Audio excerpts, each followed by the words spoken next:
Good morning and welcome to today's Nova Leap Health webcast as part of the Planet MicroCap Showcase.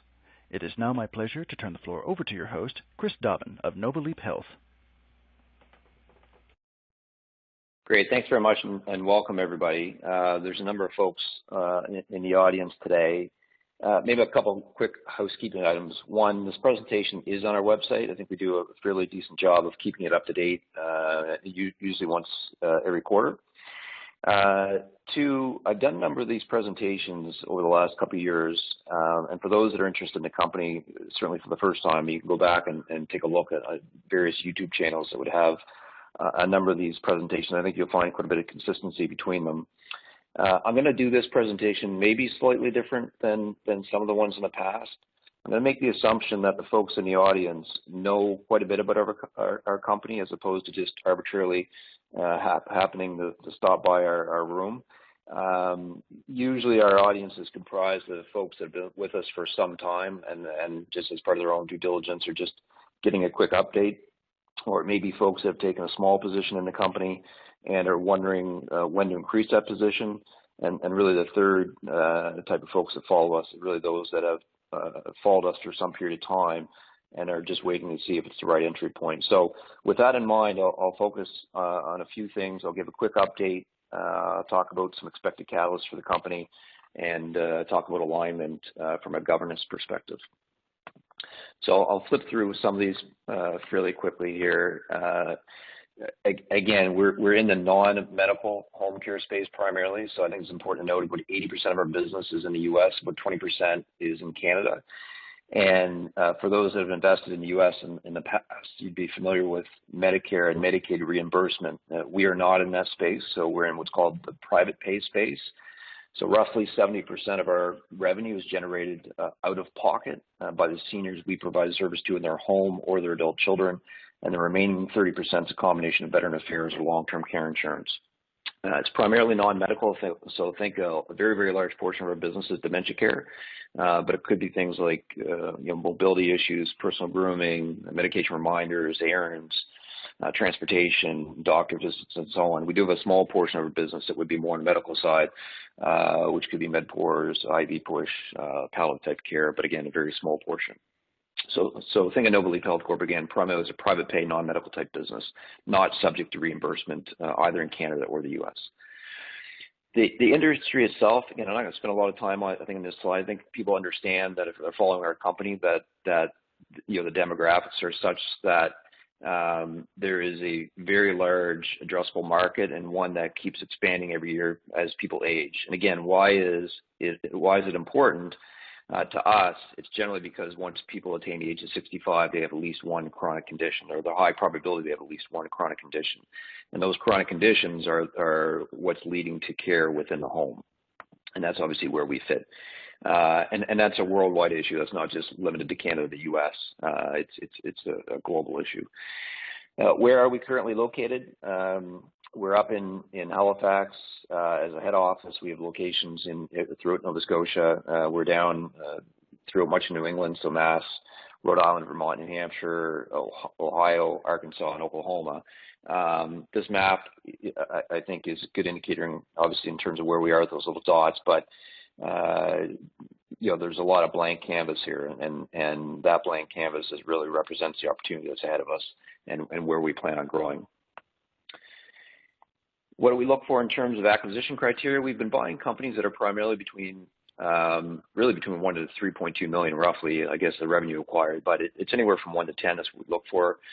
Generally a 10 to 15-year-old business, historically profitable, good little brand, and usually in the secondary market. We've made a couple of exceptions. One, recently we acquired a business in Boston, but generally we've gone into smaller markets. Great staff in those markets, great referral sources, good little brand reputation. And so we like those businesses, and we think we'll continue to buy those businesses going forward. And that certainly represents a large part of the opportunity ahead for Nova Leap. Our growth strategy is really threefold. One, organic growth, and that's a number of different ways, one of which can be opening a brand new office location like we did in Ohio last April. Subsequent to that opening of the location in April, we actually closed the acquisition of a competitor, which was about 30 to 40 minutes up the road, and that's worked out quite well for us, and so we like those types of deals. Acquisitions will continue to be a driver for us going forward. And I think it's important to note as we look at the home care business being our core business, we are always in discussion with other types of entities, whether tech companies or so on, and certainly keeping an eye on the future in terms of where things are moving and whether or not it's appropriate for us to partner with somebody or take a piece of a company in an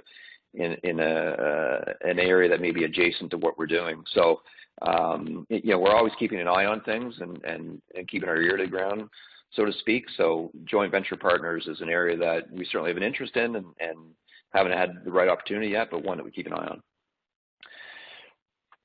In terms of our financial profile, maybe I'll spend a few minutes on this slide. Obviously, we started back in 2016 as a pure startup, just with a concept, and we've accelerated fairly quickly, both on the revenue and on the EBITDA side from where we were.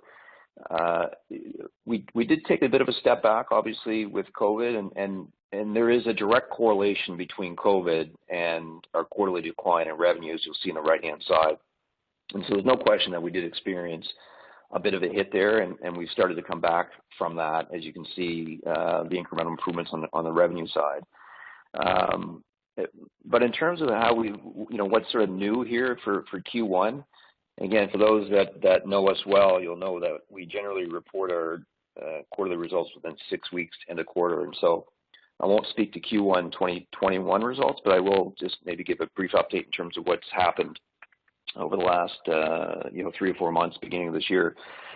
One, we did force conversion of some convertible debt. You recall that back at the end of 2019, early 2020, we did do a convertible debt raise, and so we did force a substantial portion of that. I've had a couple questions on why we did that.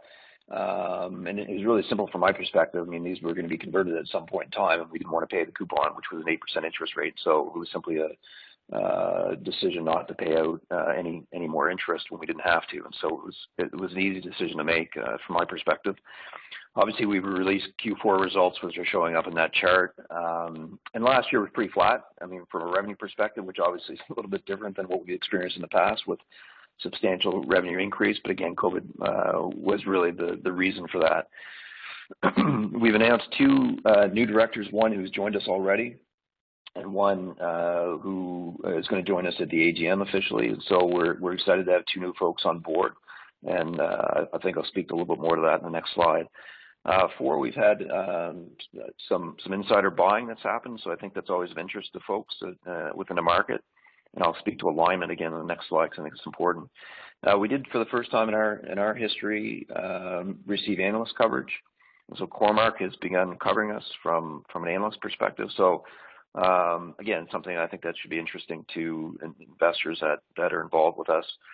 And lastly, as an update, you recall we did 2 acquisitions at the end of Q4 last year, and so obviously we've spent some time integrating those into our overall business. And so again, we're happy to make those acquisitions. We think they're going to be good for us long term, and so we've integrated those and are excited with the folks we have on board. So that's a bit of an update in terms of what's happened over the quarter. But again, as you can see, last year was pretty flat from a revenue perspective. Not a whole lot of change in EBITDA. Those are relatively small numbers there. And I'll speak to catalysts that I expect to happen in a couple slides. Let me spend a few minutes on this slide. It's one that I probably haven't focused a whole lot in the past, but I'd recommend people do that. I actually listened to Connor Haley's presentation yesterday morning as part of this conference, and I thought it was really interesting and well done, and particularly since he was talking about a real-life example. But he also obviously got into the theme of alignment, and so I thought I'd spend a few minutes on this because I think it's critically important for folks to understand just how aligned our management team and our board is with other shareholders. So right now, as of today, I think our market cap is roughly $50 million Canadian, thereabouts. Insiders represent about $20 million, just under 40% of the company. And between management and director, they represent about 21% of the company. So as the company does well, there's a lot of incentive for the management and the board to do well.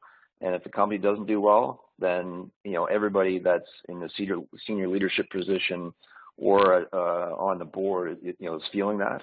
So I think that's critically important. All of the shares that are owned have been cash paid.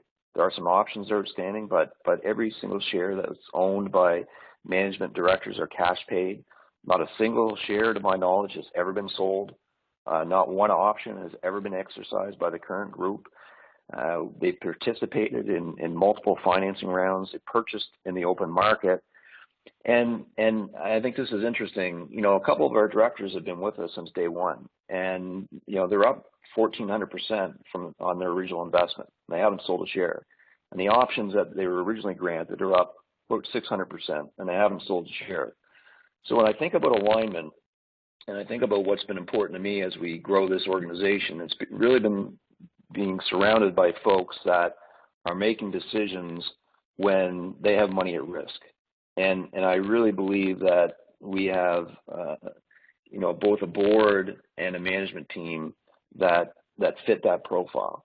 So as we think about alignment and we think about, types of companies that investors want to look for, I think Nova Leap is a profile that's pretty attractive for those that are looking for that. Again, we've added 2 new directors. Pretty excited to add 2 folks to the board. Marie Merlawi, who's officially joined us, and Ann Whalen, who is going to be added at the AGM. Again, as you think about, experienced people being added to our board and the value that they can bring, and there was certainly certain criteria we were looking for.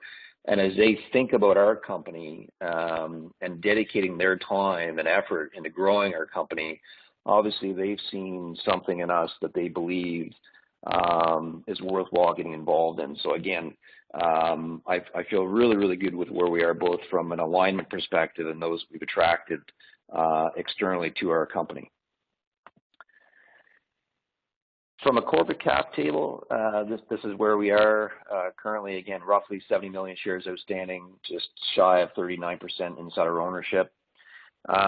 Maybe I'll spend just a couple minutes on talking about what I expect catalysts to be going forward, and then I'll probably just open up to Q&A. One, again, there's a direct correlation between the decline in our hours last year with COVID. Right, the decline in hours didn't happen as a result of some other reason. It all has to do with COVID. And so as we see the rollout of the vaccines happening, both in Canada and the U.S., then certainly my expectation is that we start to see an increase in those hours because, again, there was a direct correlation. So as the pandemic gets a little bit more under control, and look, I understand there's different pockets that still are facing issues both in Canada and the U.S., but certainly I have an expectation longer term that as the situation's dealt with, that our hours will come back to pre-COVID levels. 2, we anticipate making more deals. We are an acquisitive company. It's been our history since we started. I think we've made about 13 acquisitions over the last 3.5 years. Got a 14th that's been under announcement for a number of months and making its way through a licensing process. We have a lot of conversations currently underway, so pretty active with the number of conversations we have. And I'd say if that's any indication, certainly historically, our conversations have led to some number of closed transactions. So, certainly feel good with where we are and our track record and ability to find good deals that work for us. I think as the hours come back and as we see, as we add more acquisitions to the larger platform, I certainly think that we will be in a position where we start to see some margin expansion at the EBITDA level. I mean, that's the goal from a financial perspective is to get the company to a point where we can simply just take the cash that's being generated and reinvest it into the company for either new acquisitions or for future expansion. So again, I think that's probably in line with people's expectations. We're, if anything, a pretty consistent business. So that's a quick update on the company and certainly what I expect for catalysts going forward. again, the one thing you'll see in the bottom right is the core market research, which is a little bit new to us. They have a target. That's their target. Obviously, comes down to management to execute in order to achieve something like that. But that's their view on us, and we've got some peers that are on the comp table there. Again, this is on our website. So let me stop there. We're at the 15-minute mark, and open up for Q&A. All right, first question. I'll just refresh. So what's your anticipated revenue growth rate for 2021 over 2020?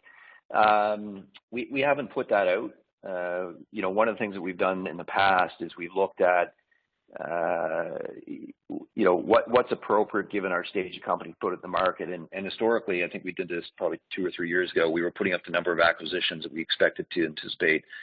I think it's if we've seen anything within the greater market, a lot of public companies are not putting in guidance, just given the current market conditions. And, we haven't at this point put out any guidance for revenue growth rates or number of acquisitions. Again, so that's not something I'm in a position to answer at this particular point in time.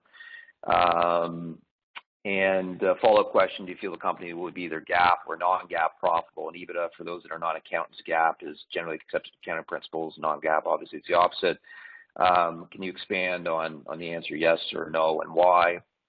Again, we haven't put out any guidance, so it would be premature or probably more inappropriate for me to comment on that in the absence of putting out the broader market. So I feel good with where we are as a company, and again, I've just referred to catalysts I expect that will impact us and would be of interest to shareholders. So I'll leave it with that.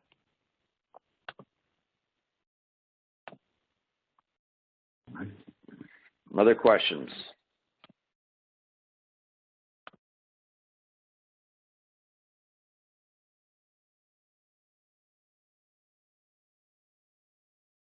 All right, another question. As Medicare and Medicare Advantage plans start to cover more non-medical and home care services, how do you anticipate this impacting your business going forward? Yeah, great question. So maybe a little bit of background here. So this is a U.S.-based question because Medicare Advantage is only in the U.S. A year or so ago, the government announced the ability of companies like ours, so non-medical home care companies, to potentially participate in what's called Medicare Advantage. And so that effectively is a type of reimbursement that would be applicable to our type of company, those that weren't necessarily in Medicare or Medicaid space, but would be able to participate in the government-sponsored program. I would say for us in particular, this is probably not that appealing to us. And it more has to do with the fact that we like the private pay space better. And so we have better, ability to control our billing rates. Whereas within the Medicare Advantage plans, you're effectively into an agreement with either an ACO or an MCO, where they're telling you what the rates are, and so your margins are quite a bit less. And so as we look at deploying our staff, we'd rather deploy our staff to higher margin opportunities, I guess is probably the best way to put it. And we feel that in the private pay environment that our clients tend to be longer term in nature, and maybe a little bit less transactional to a certain extent, but certainly the margin profile is a little bit different. We like the pricing power we have in private pay. And so while we've looked at it, I wouldn't say it's something that for us is particularly attractive as of yet, but we'll continue to monitor it. Great question. Thank you. Next question. Can you talk about the hurdle rates that management seeks out as acquisitions, alternatively the payback period to look secure in terms of M&A? What is the business capacity to scale the next 5 years? Do you need to invest to build up infrastructure? So again, we've not put out hurdle rates into the market. Obviously, if you're looking from a corporate finance perspective, you need to think about what's your return on invested capital and what's your cost of capital. And cost of capital, of course, is a function of both equity and debt. So we obviously look at that. I mean, if you think about we're trying to buy business between, call it 3 to 5 times EBITDA. And, if we can get a 20% return on invested capital, then, I don't think we're anywhere near that type of cost of capital. So I think any type of deal that we make within that range is a pretty good deal for us. But we haven't put out hurdle rates. I've been asked that question before. We've sort of kept that internal. Or the second part of the question is similar. What's the payback period you get? I'd probably answer the question this way. Every business that we are buying, we're buying it for a reason. One is because it's a pretty stable business. It already has a good management team in place. We think we can grow that business. Or we think there's some incremental improvement we can make. Sometimes the incremental improvement is simply increasing the billing rate. Sometimes it's an enhanced, marketing on the digital side, or both in traditional marketing. Sometimes the business maybe hasn't been running their hiring process as efficiently as possible, and so they're paying too much overtime. And we think we can reduce that. Sometimes it's not a gross margin issue, meaning that it's not a billing, like a revenue or sort of a cost of goods or caregiver wage issue, including overtime. Sometimes the fact that there may be opportunities to bring technology to bear. For example, we've done that where we've really decreased payroll processing time. We've consolidated our back office functions. So I think we tend to look at it from an incremental basis, because we think incrementally, if we make small improvements to a number of businesses, that adds up over time.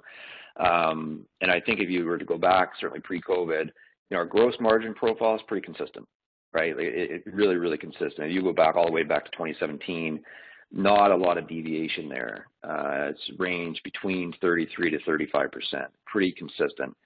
And certainly my expectation that gross margin will continue to be consistent. There may be higher gross margin businesses we acquire that may be lower, but it tends to be within that range. And I don't expect a whole lot of deviation there.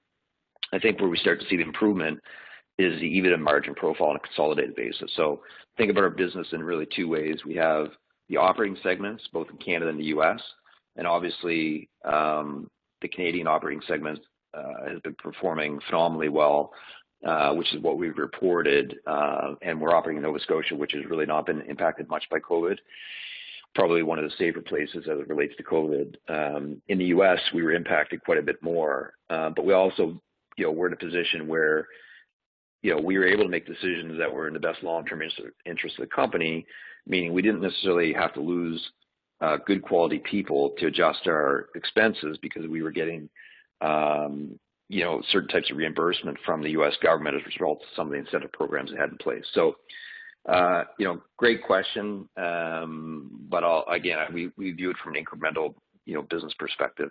The second part of the question, what's the business capacity to scale significantly over the next 5 years? Do you need to invest to build up infrastructure? So I think this is another great question. We have capacity within our M&A team and head office to continue to do additional deals. As we do a number of transactions, would we look at beefing up the M&A team as possible? Would we, beef up a post-integration team, for example, or an integration team, post-closing team? We could.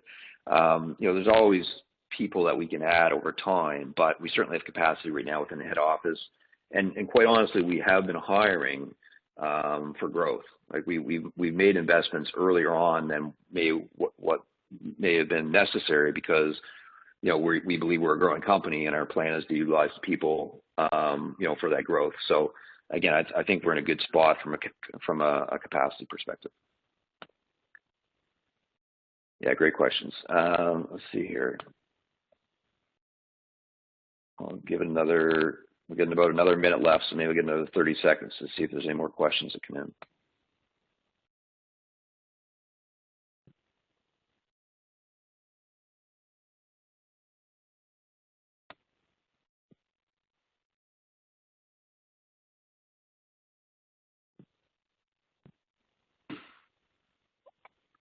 All right.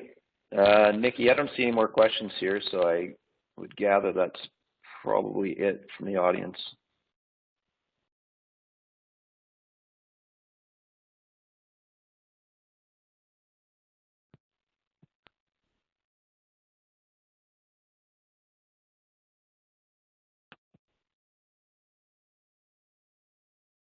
All right, everybody. Well, look, I really appreciate the time taken out of your busy day to listen to our update. And I think most of you know I'm pretty accessible over email. If you have any follow-up questions or anything, just give me a shout, and I'm happy to get back to you